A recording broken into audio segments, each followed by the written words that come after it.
ছোট ছেলে, আব্বু আজ ইফতারে লেবুর শরবত খেতে ইচ্ছে করছে। বাবা হাসি দিয়ে, আচ্ছা বাবা, এনে দেব। বড় ভাই, কিন্তু আব্বু, রমজানে লেবুর যে দাম, আপনি কিভাবে আনবেন? বাবা চুপ হয়ে যায়।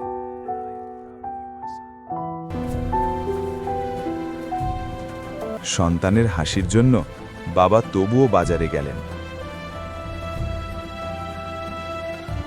ভাই লেবু কত? চারটা 120 টাকা। এত দাম কেন ভাই? আমি গরিব মানুষ, দাম তো একটু বেশি, কিন্তু তাজা। এত দাম কম করুন ভাই।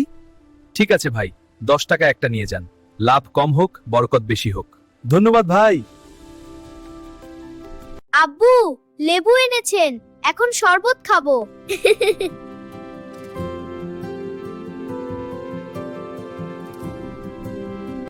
লেবু না সোনা, দাম বাড়াতে পারেন, কিন্তু বিবেক হারাবেন না।